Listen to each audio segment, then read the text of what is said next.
Swayam Prabha. Digital India. Educated India.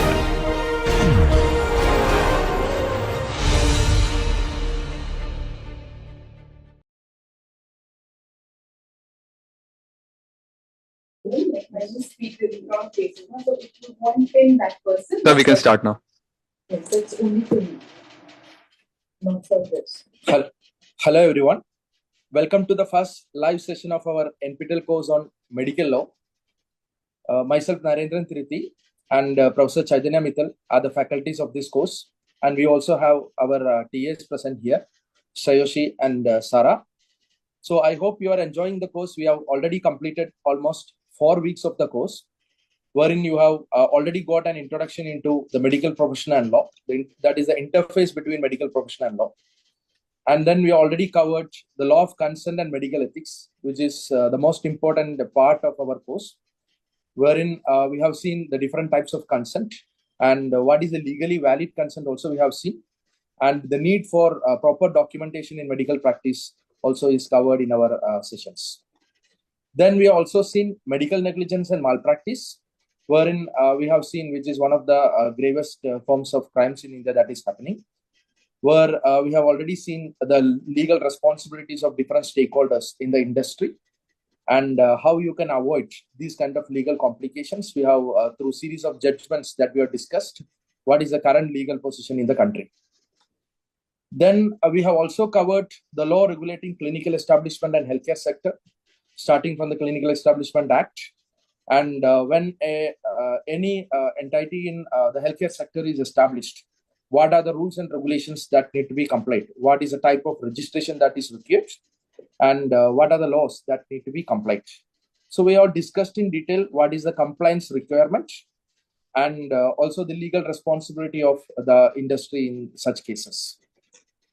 In the coming weeks, we'll be covering surrogacy and assisted reproductive techniques, regulatory law on clinical trials and organ transplantation, medical jurisprudence and forensic science also will be covered in the coming weeks. We will also be covering healthcare and intellectual property rights also. So from today, our plan is to begin with our introduction, and then we will discuss some of the questions that you raised in the chat box. And if you have any doubts which you are not already put in the forum, this is the opportunity for you. So you can now put your questions in the YouTube comments or in the forum, so that we will discuss it now. So, and then we have also planned 2 presentations on 2 very important areas which are related to the course, which will introduce you into the legal issues as well as what are the current position at the national level as well as the international level. So before we go forward, I welcome Professor Chaitanya Mittal, who is my co-faculty, who is from AIIMS Patna. I request you to give your remarks. Thank you, Professor Narendran. So, hello everyone. Hello, my dear student learners, those who have taken up our course, NPTEL online certification course on medical law. Thank you very much. It's a really good feedback as compared to the first time. So this time our exam registration is nearly 700. So thank you, my dear learners.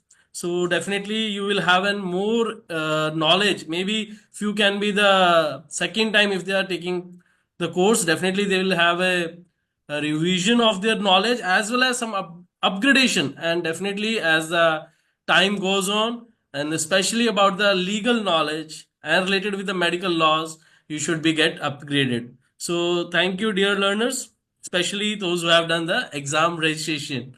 So maybe those who have not able to do so due to the deadline, you can try our second time or the next year. Better to go with an exam registration, so that in that case you will not take it lightly about this course. You will go through each and every step or every module properly and inculcate in your daily routine life. So that's why I'm telling you to go with an exam and get a credit certificate course of our topic on medical law. So let's come with the, like already my Professor Nathan has told, we have already nearly covered like 4 weeks. Okay, so in that mainly we discussed about the intro part, consent and medical negligence. So many of people have raised about these two topics like concern and medical negligence. Many have the queries. So I still again I will tell, please put on all your queries on the discussion forum. If we are not able to reply it soon, be a patience. Definitely, we and our TAs will reply you as soon as possible. Secondly, this is a very good time, the live session. You can directly interact on the YouTube, put a comments on chat box, definitely on the discussion forum also, and we will reply either today or tomorrow all your queries. Okay, so today we will be taking a short lectures, very short lectures, so that we will able to more clear your doubts on the main topics of the concern and medical negligence. So, like before going directly to the discussion forum, like I got that few have a doubt on the different types of the concern and theories of concern. I just want to say that in our lecture, it's being detailed, have been mentioned about the different types of concern, which are like implied, written, informed, expressed, and many other types of concerns like blanket, which is not being recommended nowadays. Okay, so still if you have any doubts regarding their theories and other further details, definitely you can go through the readings of that particular lecture. And if possible, our TAs, they will put the link also about the references and you can go through them. Secondly, the main again question was asked on the Boehm's test. So the Boehm's test is a directly linked with the judgment which has come up to get an standards on the medical negligence.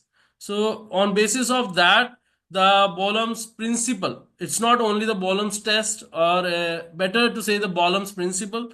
Okay, so it's based on the patient name itself is a Boehm. Okay, he was an like a psychiatric patient.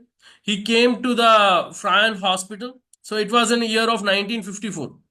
Okay, so he came for a treatment, and the prescription given or the advice was a ECT, that is a electroconvulsive therapy. So in that there is a being many theories are there, or many recommendations are there by different physicians, whether that ECT induced like seizures are there. Okay, so some are saying it's there, some are saying not there, some are saying that better to have an restraint. Okay, some say no, it's not needed. So in that ineffectiveness of physical restraint, so during that time, it's of the early like 1954. So during that time, the John Hector Boehm, he was unable to get that particular physical restraint. So the during the procedure of ECT, he has got pelvic fracture. So he has filed a complaint against the hospital. So in that conclusion, it has come up that the judgment came that everybody should have an SOP or standing operating procedure, or the guidelines or the standard of care. Okay, so in that case, the psychiatrists have told that they have properly followed the reasonable skill and care, okay, while following it. So there is an issue of an like administration part. Okay, see, he couldn't got a proper restraining or the staff, that can be the different reason. But with the help of this judgment, or with the help of this case, Bolam Sarsafran Hospital of 1957, so it has been come up that people should follow the proper reasonable skill and care. The physician or the treating doctor should follow reasonable skill and care. So that is a summary of Boehm's. So let's so this was just a like, starting to induce all of you, my dear learners. So let's come to the like question wise. So one by one, we both faculties, Professor Narendra, and we will be taking the Q&A for you guys, which you have already put it in our forum, as well as the Google sheet which we have shared with you prior to start of our live session. So still, if you have any chance, you please put on all your queries and keep on asking. So we will be taking one by one. So let's start with the Professor Narendran. So all right, so let's move with the question and answer.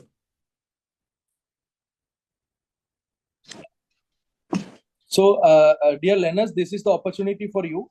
So, we will be first discussing those questions you are already put in the chat box. So now, if you have any questions right now, that this is the opportunity for you. You can put it in the YouTube comments or as a comments to this Zoom meeting. So in that case, we will take your questions. So let me start with the first question. The first question is, in India, government has replaced all the three laws, which is Indian Penal Code, CRPC, Indian Evidence Act, and now all these three legislations have been changed. But then why all laws are taught in the lectures? That is one of the first questions that has come. So there is a misconception that this has completely replaced everything. It is not like that. There has been a change that all these enactments which were of colonial era has been repealed, and new enactments have been done in 2023, which replaced the Indian Penal Code, Code of Criminal Procedure, and the Indian Evidence Act. These are considered as the major acts related to criminal jurisprudence in India. So when these legislations have been replaced, as you may be knowing, the language of law has changed. There are a lot of rearrangements with regard to some of the provisions in these legislations, but the concepts and principles remain the same. So even after the new legislation has come into force, there are some variations, I agree with you, but the concepts and principles with regard to these legislations remain the same. And we also need to consider the fact that these legislations have been in place for almost nearly 100 years. So there is a jurisprudence that has evolved through a series of judgments by the Supreme Court as well as different high courts. So the validity of those judgments also remain the same. They are having legal effect. It continues to have legal effect with regard to those principles which were adjudicated in those disputes. So that is why it is still important, because when we try to interpret a provision in the Bharatiya Nyaya Samhita or the Sakshi Adhiniyam, then if we take that concept or principle, then definitely we will have to consider the effect of different high court judgments and the Supreme Court judgment, which has interpreted those principles and concepts. So that is why we have referred to the previous legislations, but now we have done some modification in the slides. Now the updated version, that is the corresponding provision in the BNS, BNSS and BSA is also mentioned in the slides, and we will also be circulating it as a document so that you will get to know what is the current provision in the law. I hope I have answered your question. And then the next question, Professor Chaitanya Mittal, I request you to take. Yes.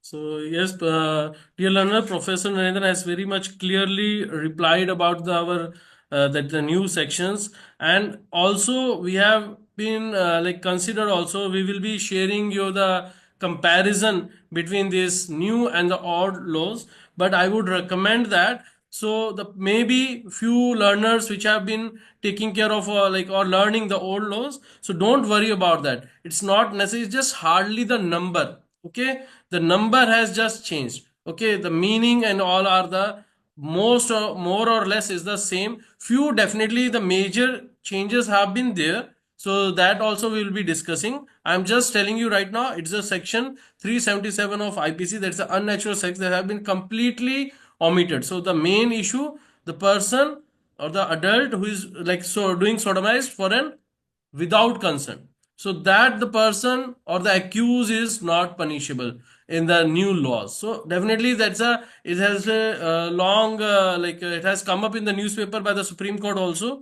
So these particular section has been removed, or we can say the term even decriminalized. So this also been taken care. So definitely we will be taking the summary also in our next live session. Okay, so don't worry about that, it's just hardly the number, very minor changes are there. Okay, so right now better to have an study of both the old and new laws. So so this was the first query, and definitely this query can belongs to all the learners, so it will be helpful for all. Secondly, the main the question was asked on the principles, the basic principles of the medical ethics. So they are the major four principles are there. So that's are the autonomy, beneficence, non-maleficence, justice, and also even added up confidentiality. So you must know that these are the main principles with all the medical professionals, they should follow with these ethics as per the patient. Okay, so if patient wants to convey his medical information to other relatives, even to the husband or to anyone, so that comes under autonomy. So we have to ask the patient. Okay, but the main question was asked that what is the difference between beneficence and non-maleficence? If you go with an English meaning, definitely there is a similar, but there is a huge difference as a medically as well as legally. You should understand that non-maleficence means no harm. Do no harm. कोई भी doctor को उसका नुकसान नहीं करना है, patient का कोई नुकसान नहीं होना चाहिए, बेनिफिट हो या नहीं हो. Non maleficence comes like do no harm. Okay, but beneficence says that the doctor or the treating doctor has to do some benefit. So that benefit can be in the form of any treatment. Okay, even as a psychological treatment. Okay, even as the counseling. But non-malfeasance means if you are not able to get a diagnosis, okay, you should not give the wrong treatment. So that's why we say that first and foremost, as per the Hippocratic oath, do no harm. Benefit आप कर पाओ या नहीं कर पाओ, ठीक है. So maybe there can be the mixed learners, so that's why I'm using the English language. So pardon me on that. So the non malfeasance means do no harm. There should not be by the treating doctor prescribed as a wrong treatment, wrong diagnosis, wrong treatment, wrong diagnosis, or any harm to the patient while taking care, while doing the primary care, while under you. Okay, so that treating doctor or the practitioner should take care that whether you are able to give benefit or not, but you should not do any harm. So that is the main difference between beneficence and non-maleficence. So the another question being asked that the term prior research in animal model is mentioned in the. Could you please explain this further? So that means ethics part is involved in, like, it's not that only the human part. Okay, so there's a lot of clinical trials are also being done. So it's being recommended that the ethics should be followed in even in the clinical trials also. Okay, you have to try your best that you should not do any harm to even animals also. It's not only the human or the patient. Okay, so in that way, so it's being told that beneficence involves acting in the best interest of the patient, promoting their well-being and taking actions that benefit them. But while the non-malfeasance is summarized as do no harm, requires a healthcare professional to avoid causing harm to the patient. All right. So this was about the regarding second query. So we can move to the third one. Right.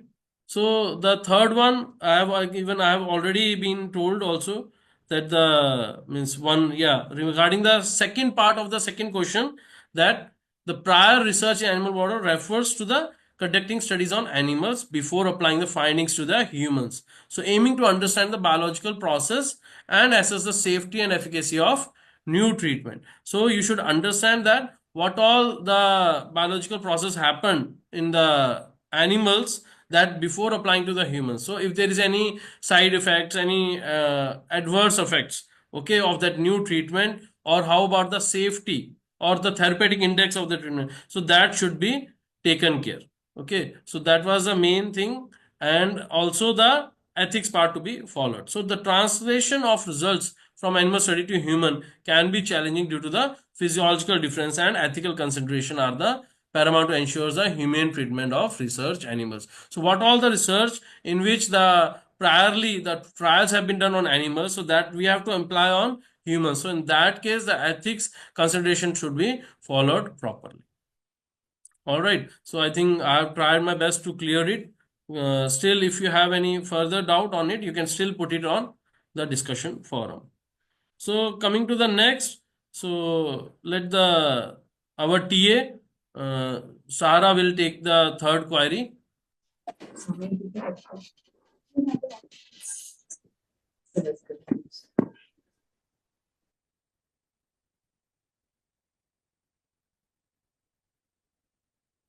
So it is on the consent part. So she will So be maybe taking. there is some technical issue, so maybe we can ask her to respond after the presentation. All right. So So then in that case, can I go to the presentation then again after the presentations? Or if you want to finish the questions, then you can do that now. No problem. All right, it's it's a third query, dear learners. It's on the consent part. So we can skip right now because as we are planning to take the small lecture on this consent. Okay, so the query was being asked that what is the authentic or updating reading material on the concept of the consent and the different theories of the consent. So I just want to say that better always that what about the law part, the legal, you should always refer the indiankanun.org. That is the best and the reliable material.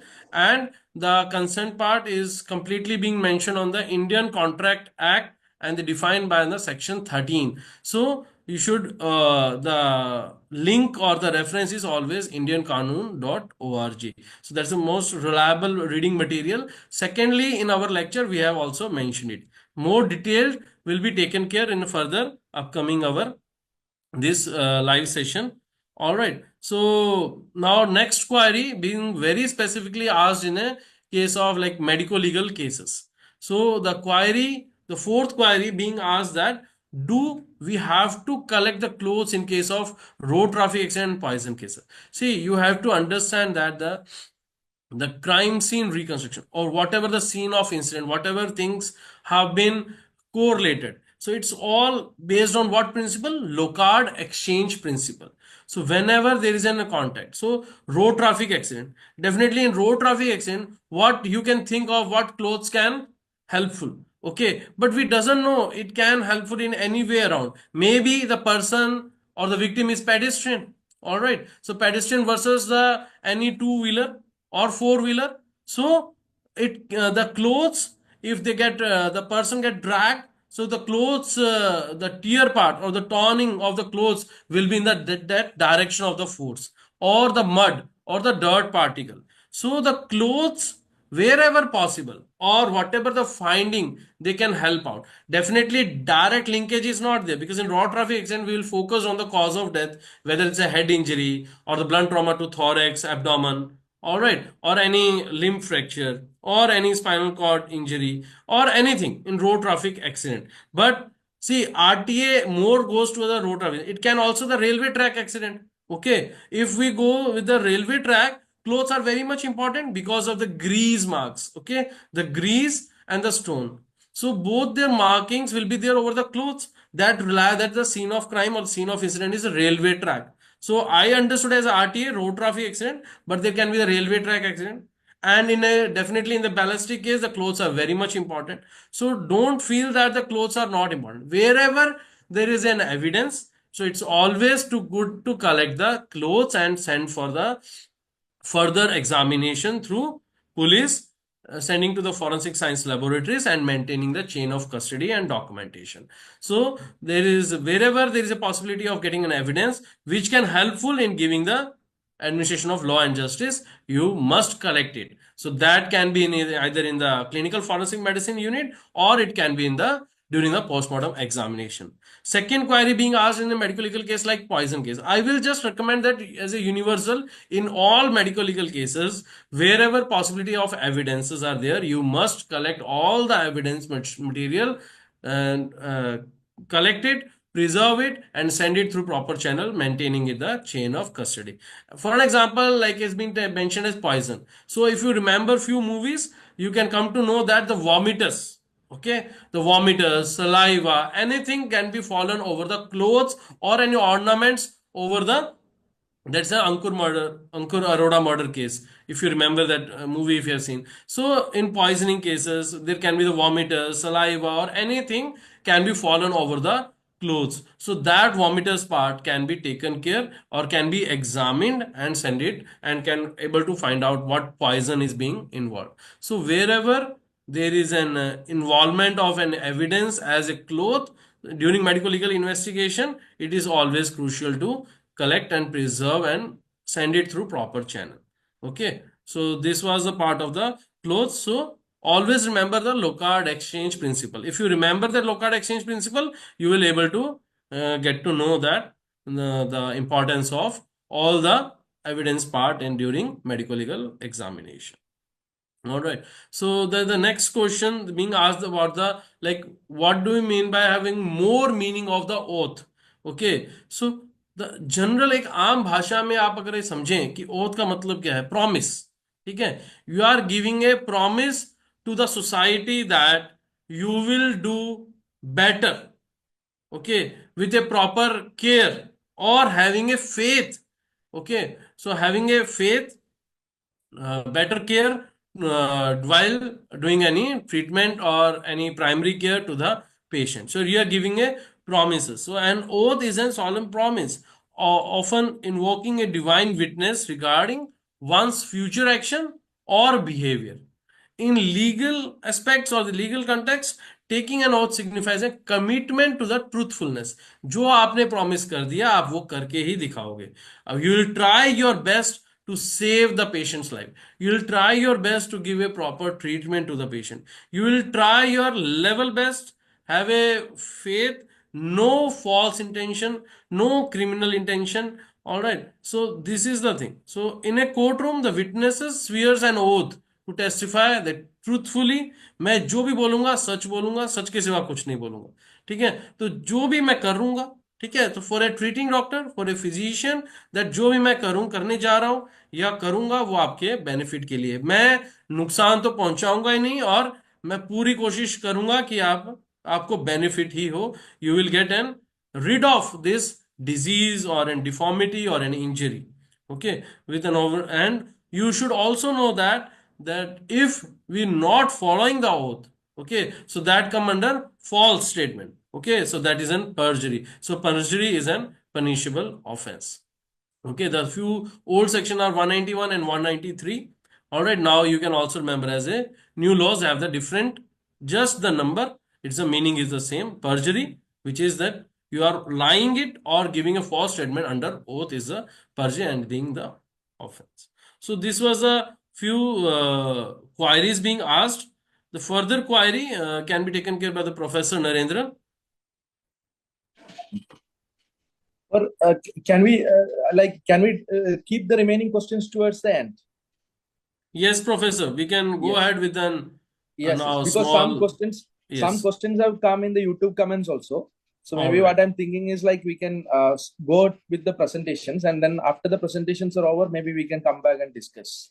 Yes, Okay, because and by that time, after our presentation, most of your queries will be solved. Still, we yes, will take one by one. Yes. yes. And now that is there is more time for the participants to put the queries in the chat box if they have some doubts. Yes. Okay, so now let us go to the presentations. We have planned 2 presentations for today. The first presentation will be done by Shreyasi Mukherjee. She is a PhD student in IIT Kanpur, and she is the TA for our course. So she will be speaking on medical negligence. So Shreyasi, I request you to start the presentation.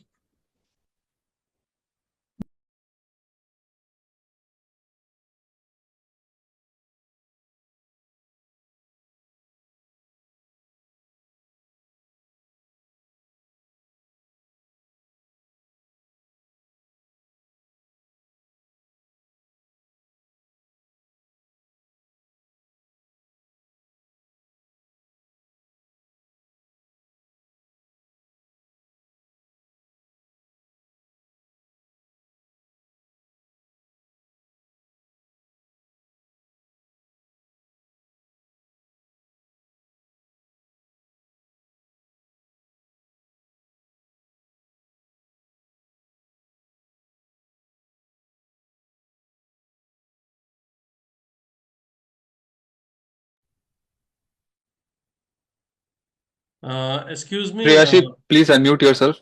Yeah, I just want to interrupt that the voice is not coming. Please So, unmute yourself, Shreyasi. Shreyasi, so take the presentation from starting, and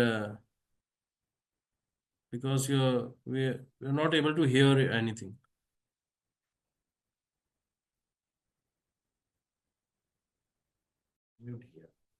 Am I audible now? Yes, you are audible now.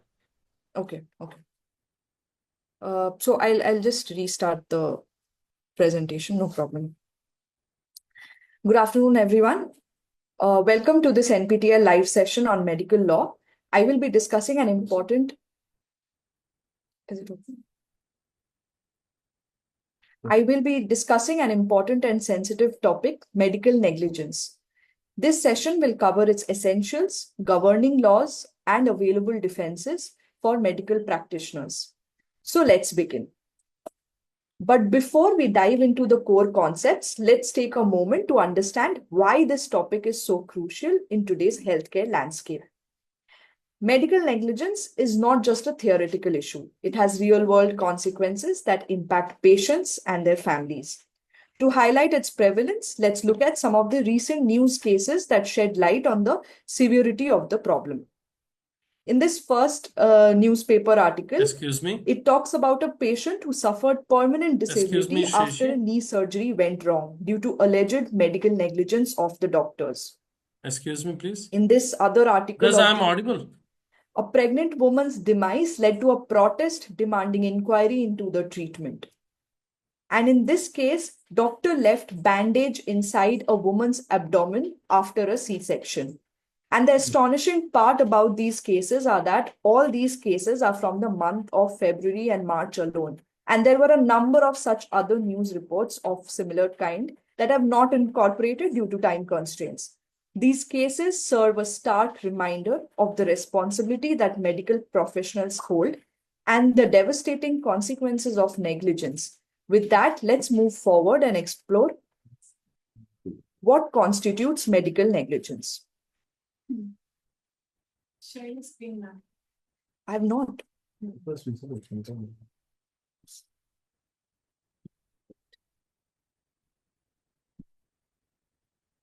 Is it now visible? Yeah.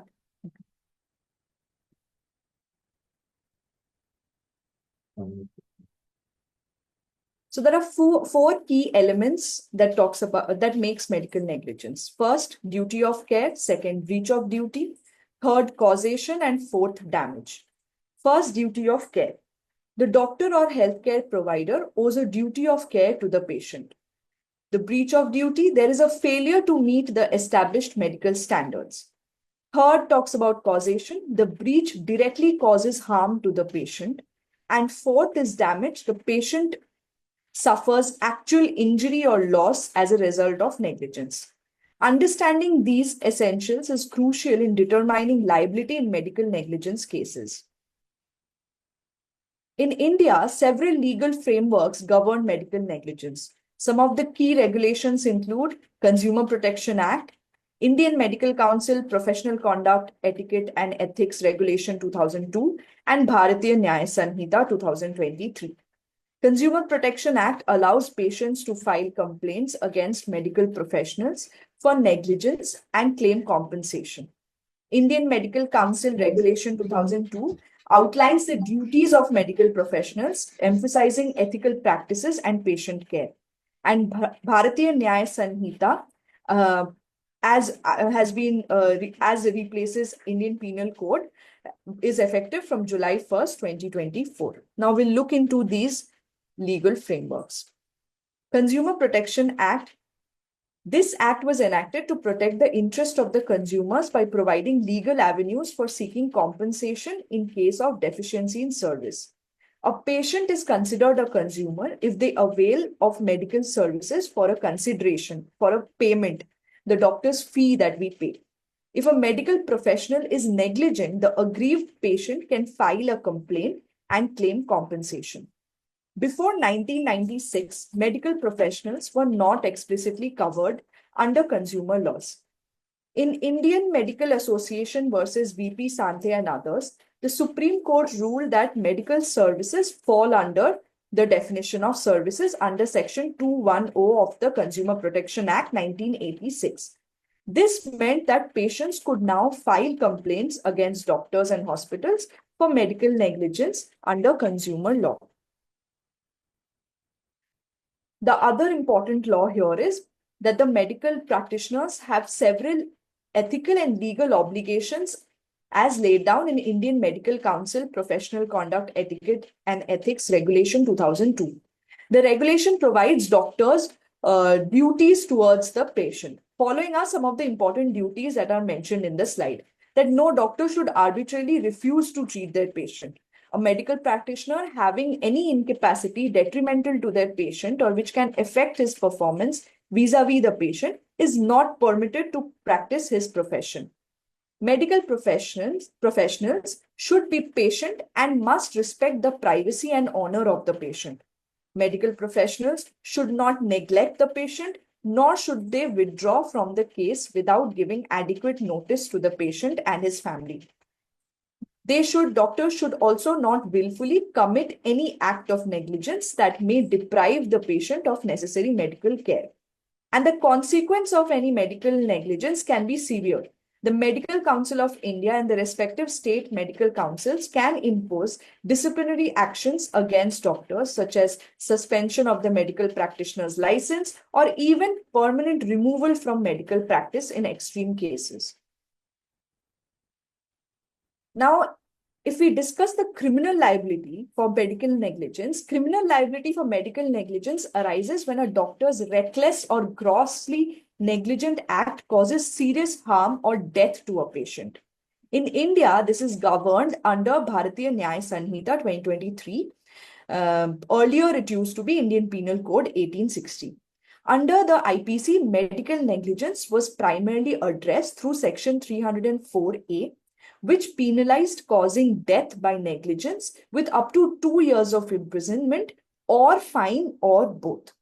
Corresponding Section 106 of Bharatiya Nyaya Sanhita deals with causing death due to medical negligence. This provision has been met with strong opposition from doctors and medical association as it introduced stricter penalties and sparking controversy among medical professionals. As per Section 106 of BNS, a person who causes death by rash or negligent act can face imprisonment for up to 5 years and a fine. However, if the act is committed by a registered medical practitioner while performing a medical procedure, the punishment is maximum of 2 years of imprisonment along with fine. Basically, under BNS, the act of medical negligence is mandatorily punished with imprisonment. The main aim of the introduction of stringent punishment is to reduce the acts of negligence. Doctors and medical association are arguing that making imprisonment compulsory could create fear among medical professionals, discouraging them from performing surgeries or treating critically ill patients.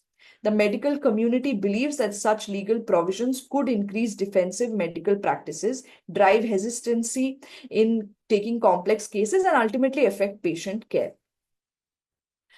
After discussing the liabilities, now it's time for us to focus on the defenses available for doctors. While medical negligence is a serious concern, it is also important to acknowledge that not every adverse medical outcome results from negligence. In some cases, doctors face false allegations, which can be devastating for their professional and personal lives. Some treatments carry inherent risks, and negative outcomes do not always indicate negligence. Patients or their families may file complaints due to unsuccessful treatment even when doctors have followed all the correct protocol. Some cases arise from personal vendettas, professional rivalry, or financial motivations. To prevent wrongful claims, doctors should maintain a detailed medical record, obtain informed consent, and follow standard treatment protocols. The legal system also provides defenses for medical professionals, which we will now explore. Medical professionals can defend themselves against allegations of negligence using the following defenses. First being error of judgment. If a medical professional makes a reasonable and honest error in judgment while treating a patient, it may not be considered as negligence. Secondly, emergency issues. If a medical professional acted in good faith to save a patient's life in an emergency situation, they may not be considered negligent. And another being contributory negligence, which is if the patient contributed to their injury or death through their own negligence, the medical professional may not be held entirely responsible. To conclude, medical negligence is a critical issue requiring a balance between patients' rights and medical professionals' duty. Legal frameworks such as Consumer Protection Act, Indian Medical Council's regulations, and Bharatiya Nyaya Sanhita help maintain ethical standards while providing redressal mechanism for affected patients. Thank you for joining this session. I hope you found it insightful. I will be happy to take your questions in the chat box. After this presentation, I will now introduce Sara Khan. She's an LLM student specializing in intellectual property, and she'll be dealing in consent.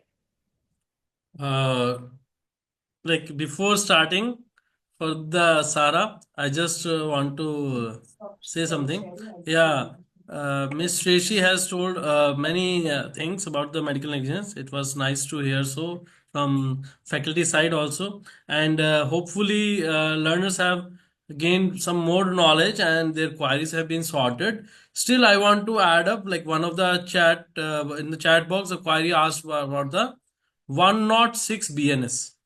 Okay, as I've already discussed about the Bolam's principle, which is also directly linked with the medical negligence, that the few judgments are there: Bolam's versus Friar Hospital. Secondly, on the Jacob Matthew case versus Union of India, State of Punjab.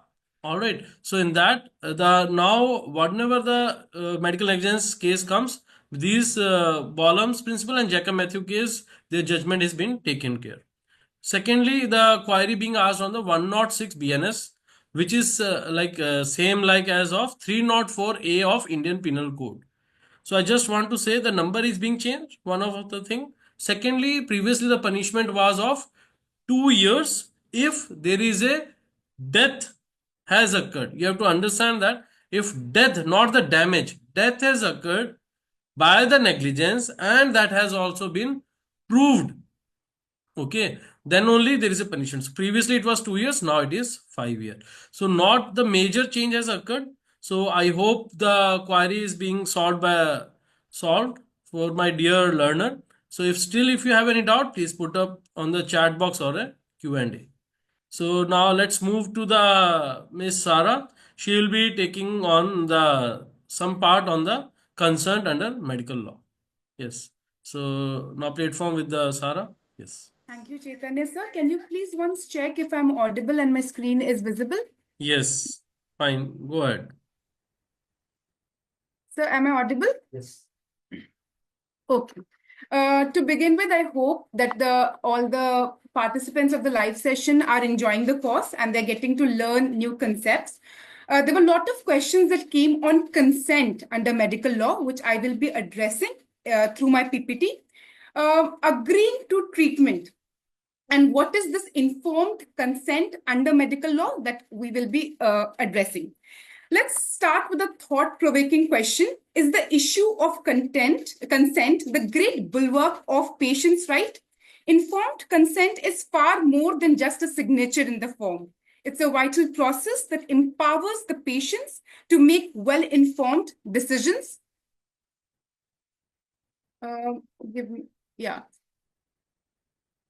That empowers the patients to make well-informed decisions about their own care. It underpins the ethical relationship between healthcare provider and patients, ensuring that patients are active participants in their treatment and their rights are also protected. So the right to self-determination is where the concept of consent comes into play. Now, if we look at the historical evolution of informed consent, we will follow the common law precedents. For the students who are not from law background, common law system is where it is not the legislation, but it's not the laid down rules, but it's the precedents that we follow to come to a established principle. In our situation, the historical evolution of informed consent started from the Bolam test, where the duty of reasonable care came into play. And over time, various case laws strengthened informed consent as a legal requirement. If looking at a case of 1985, Sideway versus Board of Governors, this will be a very important case because from the Bolam test, where it was the duty of reasonable care and it was on the doctors to see that, this defined the extent of information that the doctors must disclose. In that case, the court emphasized that consent should be specific to each medical procedure. rather than a blanket approval for all treatments. This shift was crucial in reinforcing patient autonomy, ensuring that each intervention is preceded by clear and informed consent. This evolution has helped restore trust between patients and healthcare providers by ensuring that patients truly understand what they are agreeing to. So, for example, if there is a patient that comes and the doctor, there is there's any line of treatment and there are some underlying issues that are associated with that treatment, the doctor must inform the patient about it, and then the decision that the patient will be taken is the informed consent concept. If the patient was not aware of the inherent problems in that surgery, it will not be an informed consent, and that can bring the doctor into the liability. Now, what are the contemporary issues? Moving on to more recent developments, clinical trials now require detailed risk disclosures. We saw in COVID-19 vaccine trial when the government went ahead to say that everybody needs to be vaccinated. Then we had a Supreme Court judgment of Jacob Pulial case in 2022. It sparked a vigorous debate about whether patients are adequately informed about the risk and benefit of procedure, especially in the context of innovative treatment. The court observation in the case of Jacob case further underscores the necessity for clear communication and robust consent processes, ensuring that every patient is fully aware of their treatment choices. The case is a modern reminder of how critical and dynamic the practice of obtaining informed consent has become. And then with advancing technologies, AI, this challenges of informed consent has also come up. Patients need clear, transparent communications to make informed choices. What are the best practices and future directions that one can do? In that, the General Medical Council has come up that if the medical ethics are currently more existing than the law, then it is clear that the law is moving towards them in the direction of greater respect for autonomy.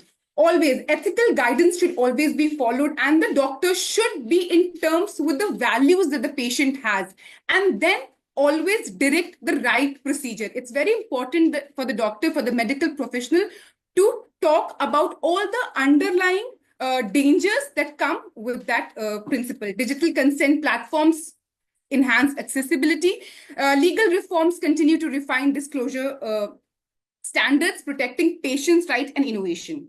In conclusion, informed consent remains a cornerstone of ethical medical practices. It is not just a legal requirement, but a fundamental human right that protects patients and supports their autonomy. As we continue to face new medical challenges and technological advancement, it is crucial that both the legal and medical communities work together to refine and uphold these constant practices. This ongoing commitment will not only foster trust and transparency, but also ensures that healthcare evolves in a way that truly benefits every individual. Thank you for your attention. I hope this discussion has helped highlight the critical issues of consent. And if there is any question that comes up, I'm more than happy to reply to it. Yes. So thank you, Sarah. So I hope with these small two presentations, now the concept on the consent and the medical negligence have been clearer. Okay. So still, if you have any doubt, it's most welcome. Please come up with your queries. We'll love to answer it. Whatever you have any doubt, make your concepts being cleared. But the main thing you should understand with this half an hour or 1 hour, it's very much difficult to take the complete from like A to Z. These are very two important aspects. So it's always good to go through our online video lectures, the complete recorded video. Definitely you will be getting your lecture notes, and there are the reading material, or you can say the references given at the last of the lecture. Please go through it. Still you have doubt, we will definitely reply on the Q&A. And whatever the queries, like what I have gotten in the like chat box, which I have gone through. So the dear learner has asked that, sir, are the lecture notes enough for the exam? See, you have to understand, So this is very like subjective. I can also give the answer. Yes, it's enough if you have to just clear it. Okay. But if I say you have to make your concept should be cleared enough. Okay. So the concept should be clear. All right. So in that case, it is always good to have a complete knowledge. So better go through our recorded lectures, definitely the lecture notes. And if you have any query, the two live sessions will also solve your many queries. So get into the complete course. So that will be very benefit for you in your further future and the complete next practices. All right. So next query being asked, do we need like passing marks separately for weekly assignment or in totality with the written exam? So it's also been that given clear cut on our NPTEL web page that there is a weekly assignment. Definitely the percentage marks are less, but definitely you have to get a separate marks from the weekly assignment, and then the total aggregation you will get it in your complete lecture, a complete certificate when you will get it. So that aggregation is there. Okay, so that 25 to 75 like that. Okay, so that is being completely mentioned. That definitely will put it in our Q&A, the complete part.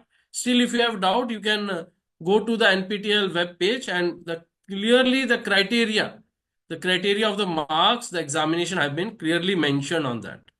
So I think it has been clear up. The next query being asked by a lawyer from Pune. So he's been asking that whether to practice the medical law or the medical legal cases, do a person need to have a medical degree in order to be efficient in medical legal practice area? See, in this that see whatever the like practical cases we are following it. Okay, so in your law practice or the legal practice, if you are facing more medical legal cases, so if you have like a less idea about it, definitely you can go through the notes. But the person comparatively to you, like you are the LLB, LLM, or the lawyer, but the one person who also has a medical degree along with a lawyer degree, definitely he will or she will be taking care about that, understanding will be more. So I'm not telling you to do now medical degree, but you can refer more materials or the more courses like our course. Maybe this our course will help you in and understanding the medical legal cases which are you are having any practical problems you are facing. Definitely you can share your practical problems on this platform. This platform is for you guys. So this is my part. If you have any more query regarding it, definitely you can put it, but I won't say that now you go with a medical degree.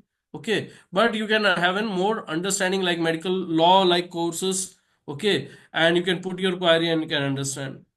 Fine.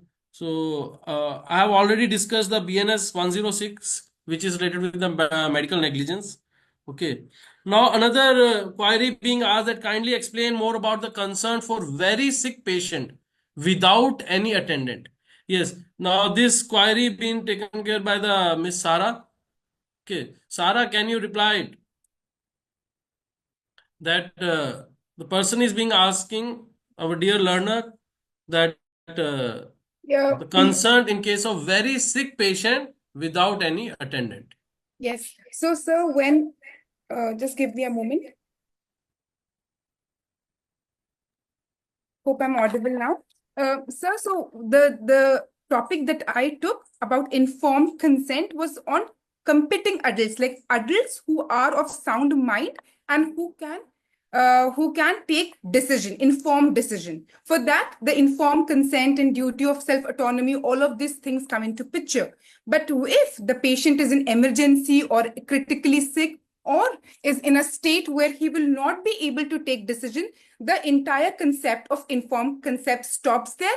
And now it's the duty of the doctor which will come into the picture, and the reasonable duty of care will be looked upon, and not the duty of self-autonomy, because he was not in a condition where he can take decisions. So in case of emergency, in case of very extremely sick person who cannot take decision, in case of lunatic, the concept of informed consent changes there. I hope I am clear with that. I will also be dropping an informed in the chat as well.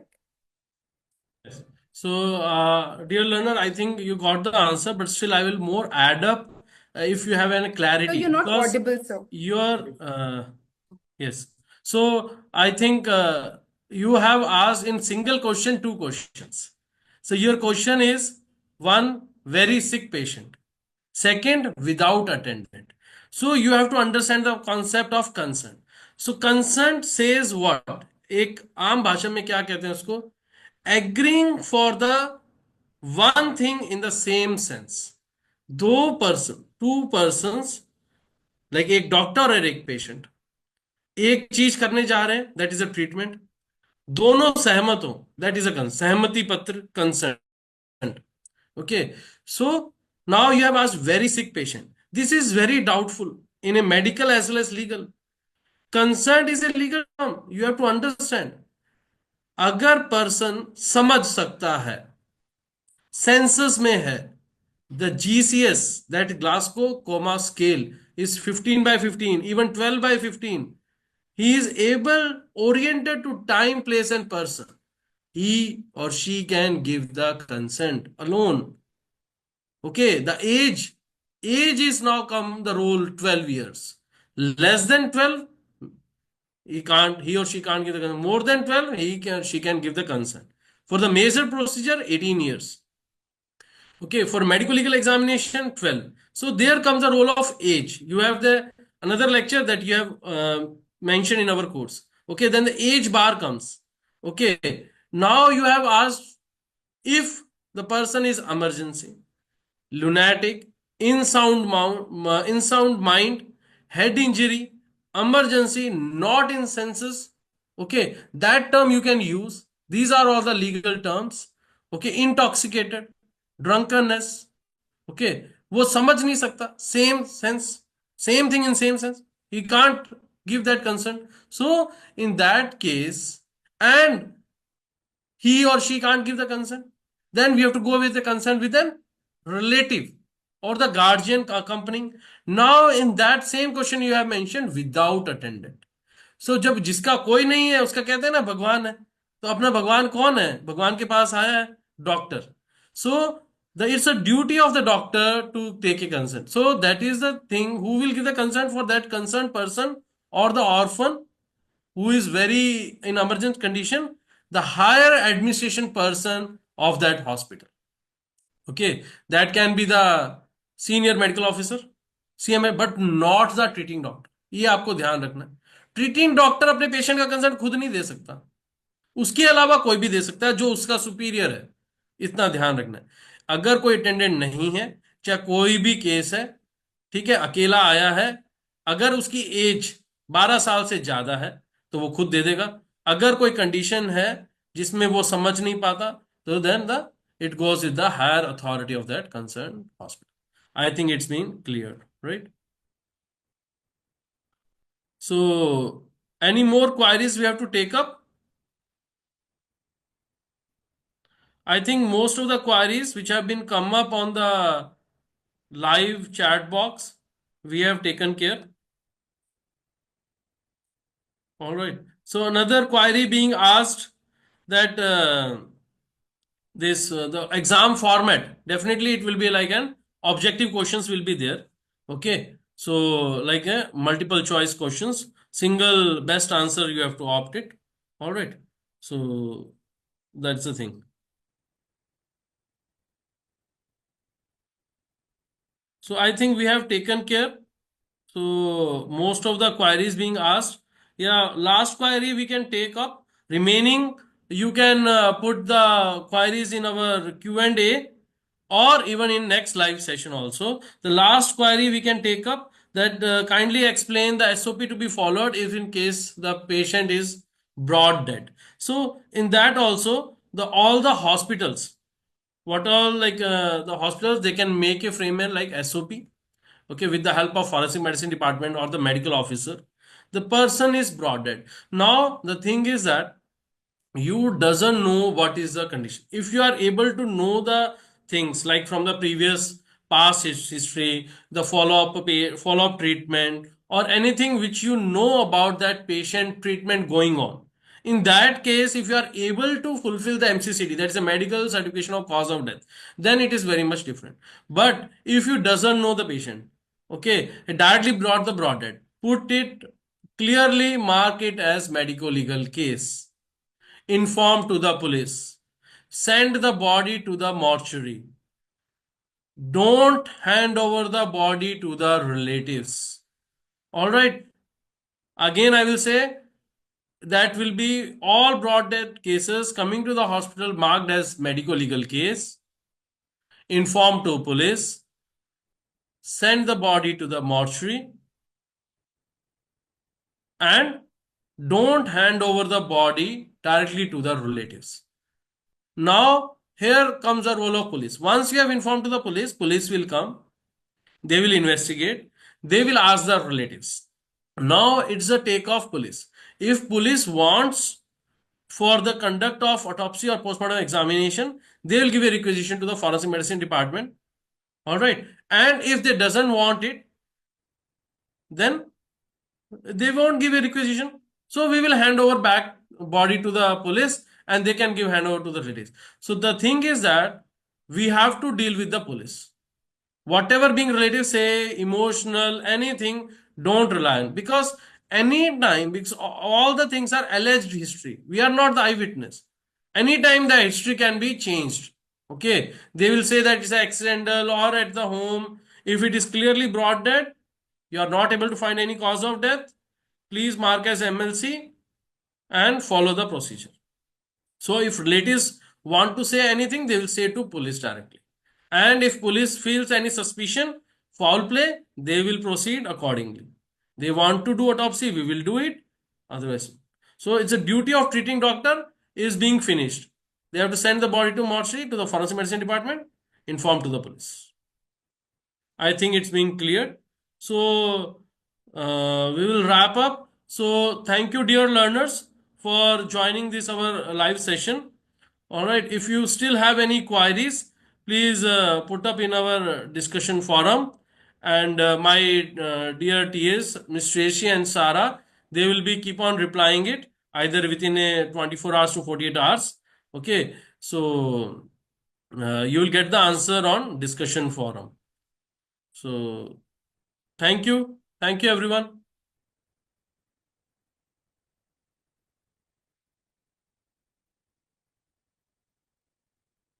So NPTEL team, can we close it? Yes, sir, Thank you, you sir. can. I'm just closing the session. All right. Thank you, sir. Thank you. Thank you, sir. Thank you, sir.